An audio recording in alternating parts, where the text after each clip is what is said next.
there is this woman that I don't know who put on Twitter that I'm not a journalist, that I was a liar. I didn't know about it. But a friend of mine calls me the next day and she tells me, Linda, you're all over the press. Your picture is all over. I said, what?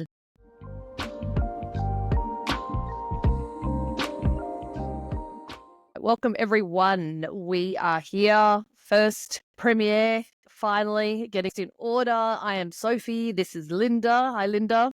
Hi, Say hi. Sophie. Hi. Hi.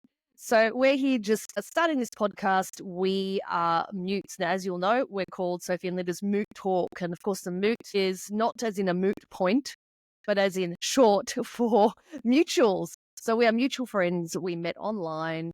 We have a long history of chatting to each other online on different forums, but particularly on what was Twitter once upon a time, now X, and obviously sharing different stories, different ideas, exchanging our ideas about topical issues of the day, and that's how we met. Now, we haven't officially met in real life either, have we, Linda? No, not yet. It doesn't matter because we know each other quite well already after so many years of just chatting online. So we have started this podcast hoping to just share our ideas with everyone because I think, we have great conversations and others might want to have a glimpse into them, maybe. So I'm going to start with our first podcast is going to be Linda, first of all, telling us a very, very funny story that happened to her around the time when Trump became president for the first time. And I came back to France in 2010.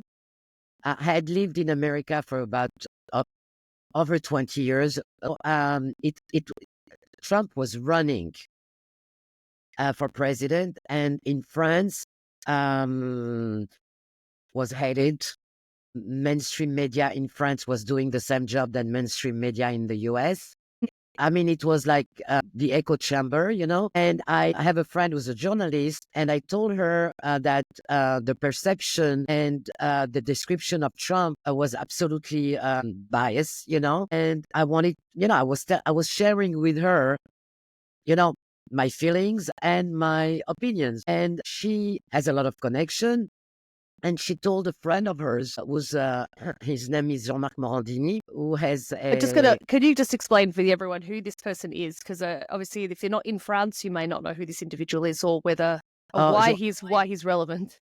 So Jean-Marc Morandini has a TV show. He's a journalist, a daily show. And at that time, which was, it was like a storm of many things. He was accused of some terrible things. So all eyes were on him because it was his first show.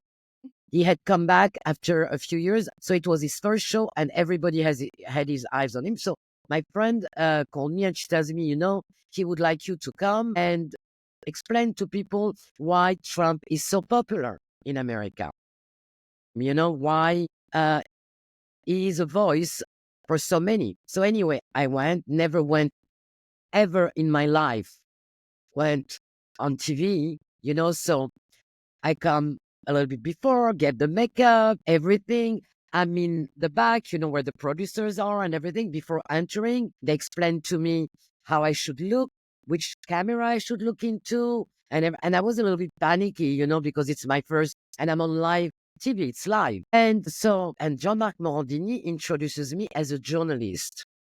And I was like a little bit, not panicked, but I was so focused on so many things. Which camera do I need to look at? That I didn't cut him off, because how would I cut him off?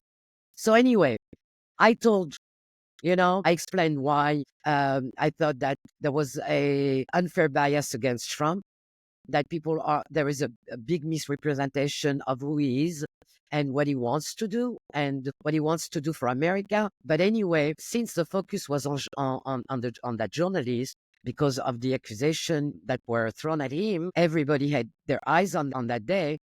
And the next day, there is this woman that I don't know who put on Twitter that I'm not a journalist, that I was a liar. I didn't know about it.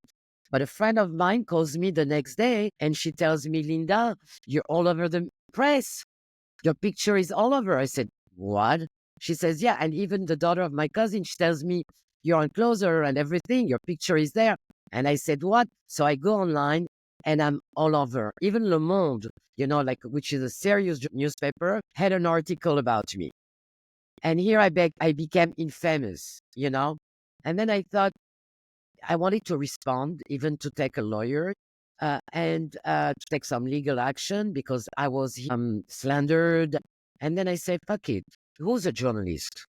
Define, you know, who is a journalist? So expressing an opinion, you know, is journalism. Commenting on the news or on current events is journalism. So at a time where fake news became, thanks to Trump, a big, focus, maybe I was not the fake news, maybe they are the fake news. I'm sure that the only reason they attacked me is because I was there defending Trump. If I was defending Hillary Clinton, Obama, or whatever, I don't think that I would have had all that focus on me.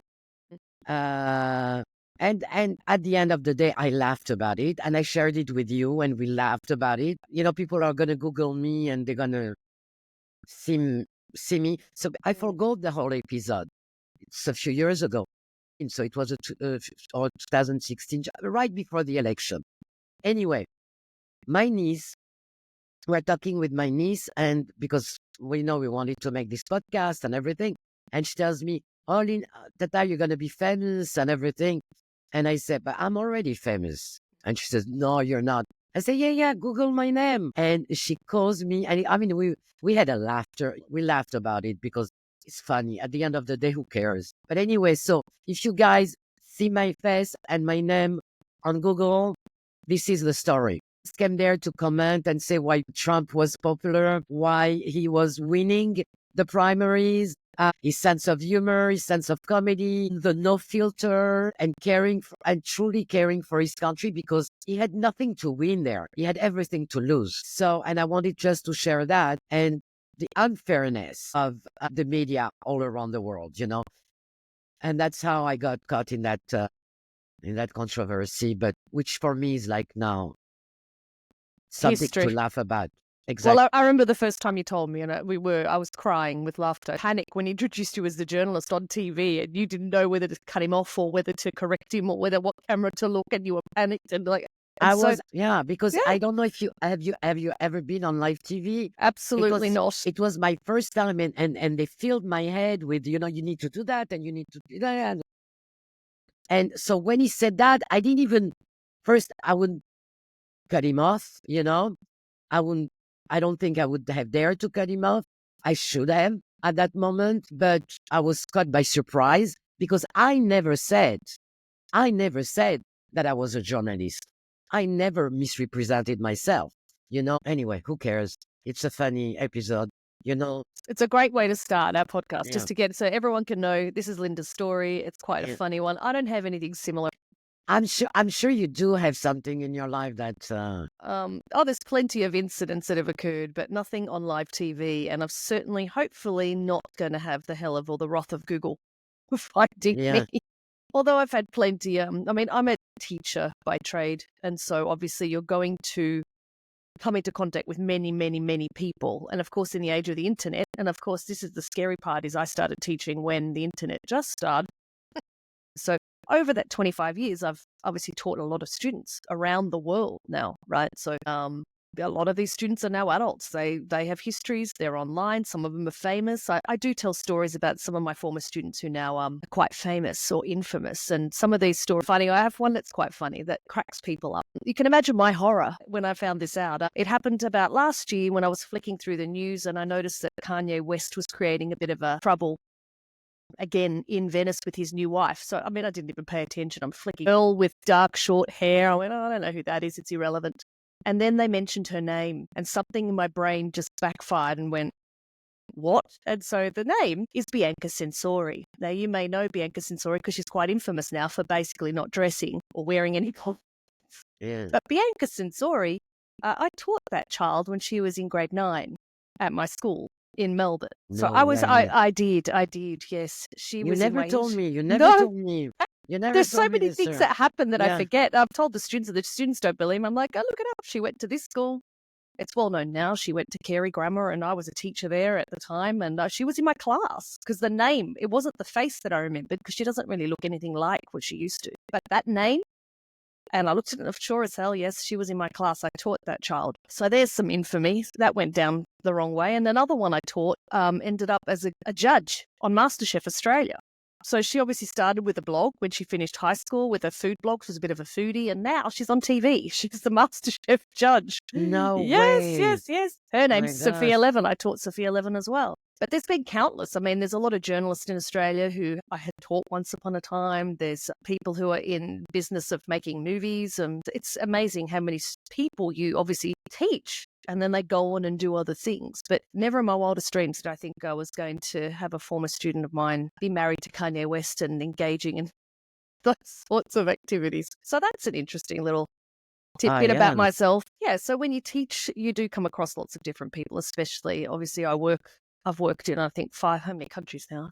I think 6 countries I've worked in, from the Middle East to Asia to the Caribbean to Australia, obviously into Europe, where I am now. So obviously there's a world of experience there and What was your favorite favorite. In what way? There's as a differences. Of, as a teacher Hmm. and as a woman? I think as a woman and as a teacher, I think I felt where I'm in Europe, I got the most sort of leg up and support. Obviously, Europe's very connected. It's not like Australia. Australia was when my career began, and I didn't leave Australia till my 30s. So I had most of my adult work life was in Australia, but it's so isolated. Whereas in Europe, where I was at, they were willing to fund trips and PD and professional development and conferences, and so I felt that I was really quite empowered here. I have to say Europe. But I did love my time in Jamaica. I lived in Jamaica for 2 years and a little school, American International School of Kingston, lovely little school community. And yeah, I enjoyed That's the when I, people there. that's when I met you. It was it? I Yeah, think it I was, met you. yeah. Yeah, I met you Yeah. When I when lived in you were Jamaica. in Jamaica? Jamaica. Yeah. Yeah, there you Yes, go. it That's was. I met you, I think, 2019, 2020. 20. If it's 20, I was in Malaysia for that What? 1 year. Do you remember? No. So No. it was during COVID. I remember that you Yep. were in Jamaica during COVID. I was also in Malaysia for a year during COVID. Ah, Yeah, I okay. think I was in Malaysia. So Yeah. it was 20. So it was 21 then. We 21, met in maybe. 21. Yeah. 21 to 23, I was in Jamaica. So yeah, yeah. Yeah. But yeah, that's the other thing. Like, I don't know how many people changed 4 countries during COVID, but that was me. You changed 4 countries during 4 COVID. countries. Yeah, I left Germany in 2020, Malaysia for a year, then Jamaica for 2 years, then Korea last year. So 23. I suppose COVID was over by then. So Yeah, 20. COVID. Yeah, COVID was over by Yeah, that time. but it was Uh, quite surreal being on an airplane with like 15 people and everyone masked, and it yeah, was it was a very surreal experience. And having rows, empty rows that just went on, like, the size of the aircraft is vast when there's only 15 passengers on board. It gets a bit. It felt very apocalyptic, I must say. Escaping some vibe of apocalypse somewhere down there, and it was surreal. So because I think my experience, I think I'm still suffering from PTSD from being locked in a room for 14 days. Literally. And I think the quarantine facilities differed across different countries. And if you're in Australia, you might have, I mean, some countries you were able to quarantine at home. Other countries, like Australia, I think you went to a nice sort of hotel, but you had windows, you had a balcony, you could go out for a smoke if you like. In Malaysia, no. And our windows didn't open. So we were literally locked in a room. There was no cleaning. They just left the sheets outside the room. The floor, after the 14 days, the floor was pretty disgusting. You couldn't vacuum it. You couldn't, it was, we'll talk about that another time, yeah, definitely. That's yeah, definitely yes, another show of how many people suffered quarantine and what you did during yeah. COVID. So yeah, that was how we met, and some funny stories. But I think your story is quite hilarious, I must say. Yeah, And my story. But my life is, sometimes I think I've had 1,000 lives. You too, probably. You too, because, most people, I think that most people live where they were born. They might go on vacation, Hawaii, Mexico, but they don't, I lived like you. I lived in Boston. I lived in New York. I lived in LA, lived in Miami. I lived in Spain. I lived in Israel. And each time it's a different life, it's different experience. And I was telling a friend, I remember things and said, I've had so many lives, really different lives. But at the same time, it's I feel bad for the people who don't experience, um, you know, because your perspective on life and on the world is completely different. That's correct. You You know, do. Your life changes and you don't, it's adapting to a new culture, a new language, new processes, new procedures, even just little things like, and it does take a toll on you, I must say. It's a wonderful experience. And I really would not trade it for the world of never having left the village, so to speak. But it is stressful psychologically and mentally. Countries, cities, you could probably handle, but moving countries where you have to start the visa process again, where you have to go know where the authorities are, even understanding the supermarkets. Like what I found, one of the supermarket challenges, the most challenging supermarket, believe it or not, was in Seoul, in Korea, yeah. because there's a certain cuisine and there's certain types of foods that they buy frequently, and there's other sort of foods that they don't buy so frequently or infrequently, and just trying to find them and trying to navigate the merchandising of the stores and where they place certain things takes forever and it's time consuming. And and it's the same in Germany too, because they'll stock their shelves and merchandise their products in a very different way to what I'm used to in Australia, for example. So you sort of expect pasta and this and that to be in a certain spot, and then it's in another spot, and then you've got to traipse the whole store looking for things. And this sounds very first world problem, but it is time consuming and it's a stress. And then the stress of, okay, where do I go if I need a doctor? How am I going to communicate with them? What hospital do I go to? What's the ambulance number? What's the number to call the police? Who's going to hear me out here? And little things like that do stress you out, I have to say. So yes, the experiences are fantastic, but also there's a lot of adapting. And so the biggest reward for me and for the kids as well, for my kids, would be being flexible and adaptable. We've learnt to live with much less. I don't see material things as being that valuable, because can't tell you how many times I've had to buy, sell and rebuy the same furniture over and over and over and over again. It feels ridiculous, because just to ship all that furniture, it's not worth it. You may as well just sell it and rebuy it. So whilst when I visit Australia and I visit my sister's home, and she's got a collection of beautiful sofas and bookcases and her books and rugs, but she's never left. So she's just built a style and a house and a property and a permanency there that but is. listen, all my life, I've learned one thing: not to get attached Yeah, to things, because if you do, you're miserable for the rest of your life. I'm thinking about the fires in Los Angeles right now, and people losing albums, photos, a chair that they bought somewhere on a trip or whatever. Okay. When I left America, I lived for 20 years in America. So, and I knew America because I was working for a big tour operator in France, and I was the one making the brochure and signing the contracts and everything. So I was traveling a lot. So I already was familiar. Okay. But I lived there for 20 years.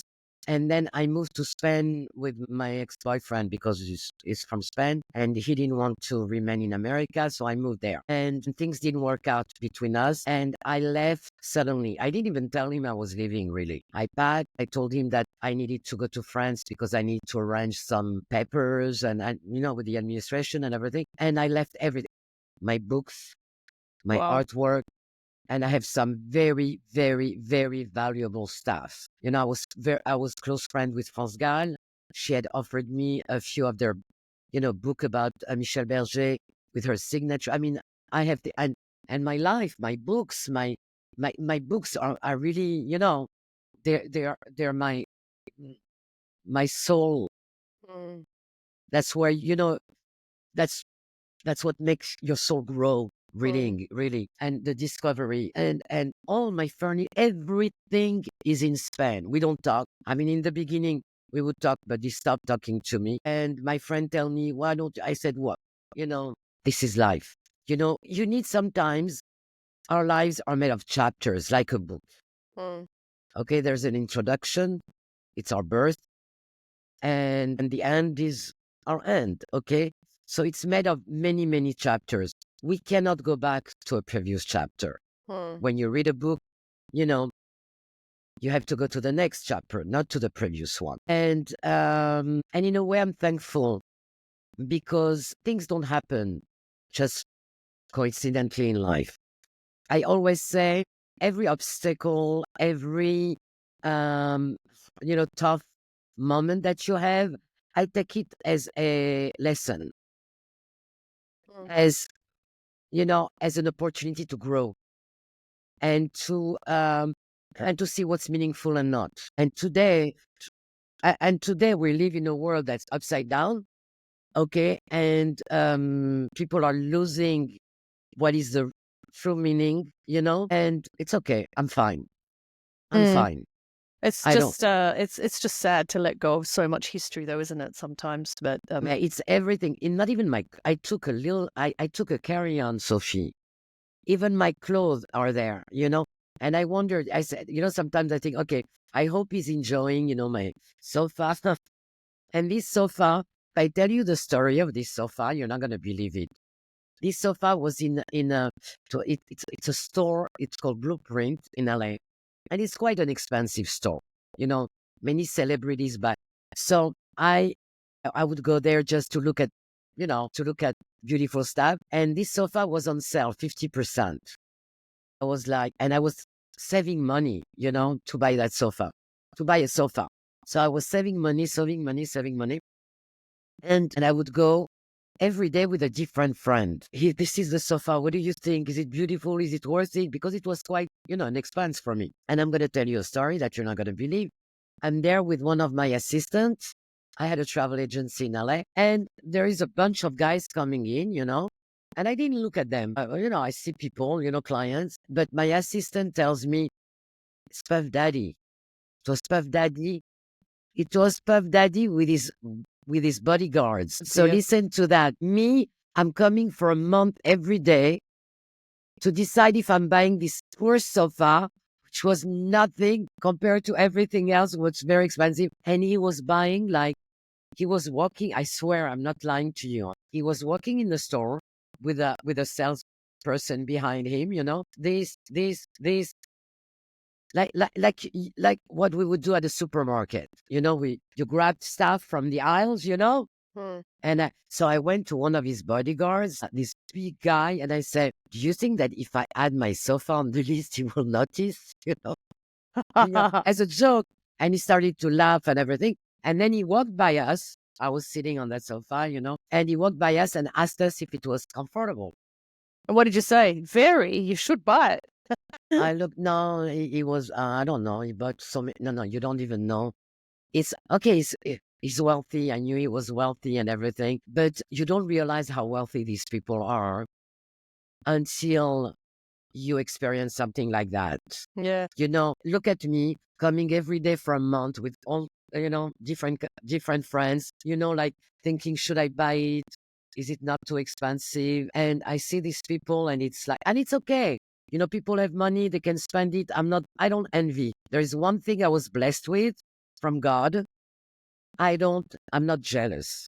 I don't envy people. I don't envy money. I don't envy material things. Mm. I envy talent. I don't envy, but I wish I had musical talent, artistic talent, or something. I don't envy material. I mean, people who are rich, or I really don't. It really is a stark reminder of how different people live. It really is. When you see Yeah. such wealth, when you see such, I mean, I notice it on a microcosm when I see some of the students at my school walking around in Montclair jackets and golden goose trainers, and they're not fake, they're real. And they just throw them around, 700 euro, 1,000 euro jacket. And you just sit there and you go, I have to think twice before I spend more than 100 euros on something. And these Yeah. kids are just, and they wouldn't even, I mean, one of the students got into trouble and was a bit panicked because she had taken her mum's vintage Moncler jacket to school one day and worn it and had lost it. That was 7,000 euros worth of a jacket. And I just sat there and my brain starts going, who are these families? Who are these parents? What money are these people earning where they can just throw it around on their children, knowing how careless kids are? And yeah, it's just a stark reminder of there is a very different class of people out there. There is a lot of money circulating and they But don't see, I'm not think saying it's also, better. It's not a better or no, worse. It's just that no. they see the world in a very different way. But I think Sure. also, I think because I didn't, when I grew up, I didn't grow up in this kind of culture.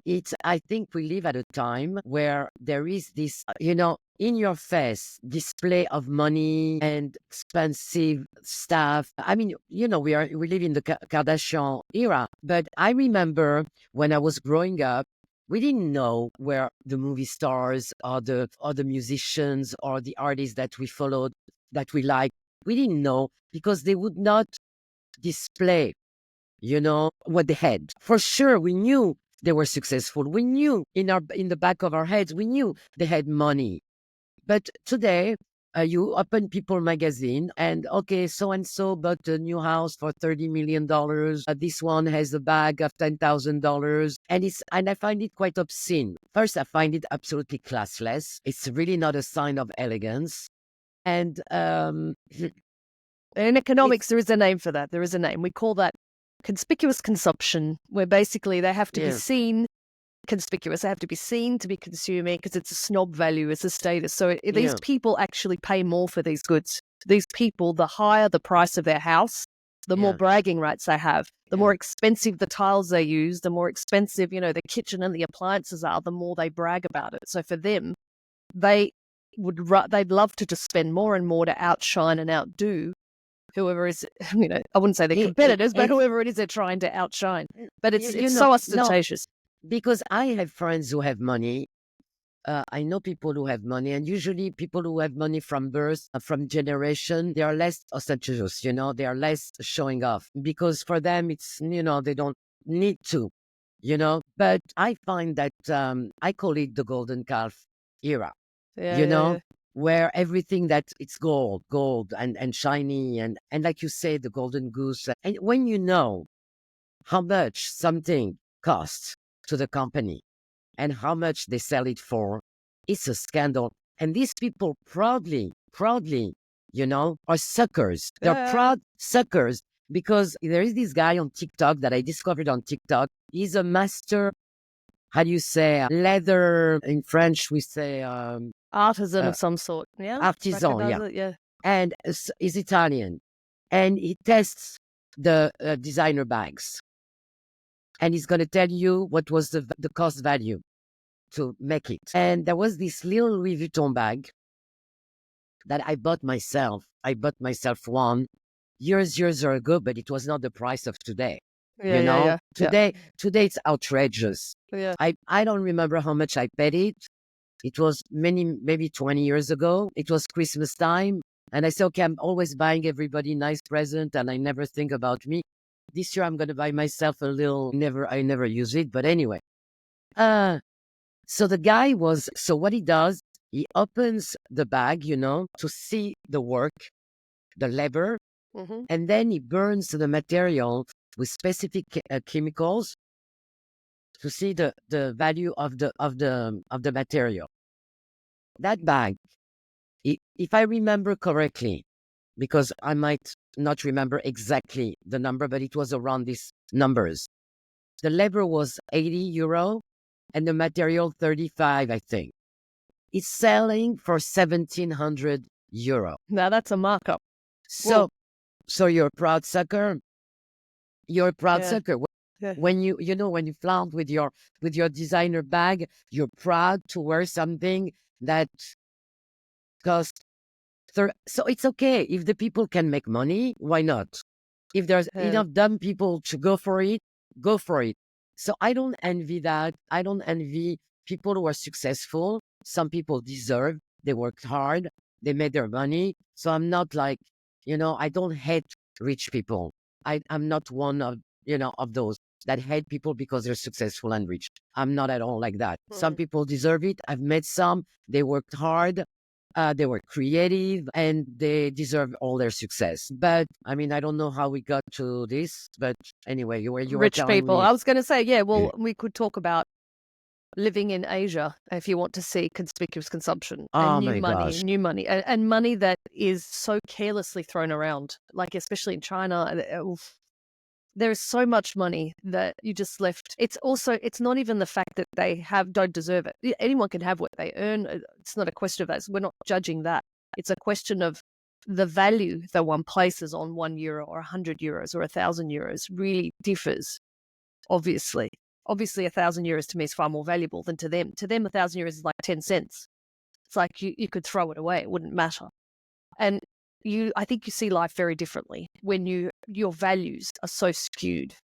And Yeah. I think that's what we could, again, save that for another conversation. We could Yeah, definitely do that. But exactly. what we'll do is I think we'll wind up now because it's like 35 Exactly. minutes. So we'll wind up and we will touch on some of these issues in the next time we meet. And definitely. Exactly. And also, I want to tell people that we will have a regular segment at the end of episodes, but you'll discover that the next time. And We don't want to give them a heads up at all. no, No. We can say what the F, you know? What the F? We can't say There's the full so name. many, exactly. What the F? There's so many what the F moments from morning to night. I have what the F. Okay, so but anyway, we'll have that, and it was nice. This is our introduction. Yeah. I hope we didn't bore you, but I mean, like, I think Yes. I think it's a good introduction because you know, Sophie, and I'm Linda, and we just spoke like we are. This is who we are. Exactly. That's right. Exactly. This is who we are, and hopefully you'll enjoy us as much as we enjoy each other. Snap. I'm going to ask Snap. you on a finish off. Do you have a what Yeah. the F for the week? What's your what the F today to finish us off? So what the F of the week this week? So many. How about? I'll give you mine. Go. What the F? Now, I don't want to get too political, but I have to because it is that moment of what the F is finding out. I don't know about the accuracy because it's been, questions about the LA fires and about whether the fire hydrants had no water. There was no access to water. Heard that story? Yeah. Yeah. That left me with a what the F because I have to sit there and wonder, what the F are you doing? Like, how can the fire hydrant, how can there be no access to water from the very place that's supposed to have access to water in case of a fire? Especially in a high risk zone like LA, which has fires. It's a high risk. So I think I was left with a what the F today. Sometimes I try not to go on X because it makes me sick. Sometimes I need a break from the crazy mad world we are in. But my what the F, Trump is the biggest troll on earth. He's a master troll. And, his declaration about Canada that he wants like to annex Canada and everything. And I see all these Canadians like being like outraged and offended and scared. And I say, what the F? You've got Islamists taking over your country. And you're worried about Trump's trolls? Are you fucking normal? What the F? That's my what the F moment. Anyway, so subscribe, share, join us, and please comment. Please comment if you have any question or if you want to know more about us or if you share an experience, something that if you have a similar experience, Sophie had, I had, tell us your stories. We can feature them on the next episode. Anyway, have a good Sunday, everybody. Bye. You too. Bye. Bye.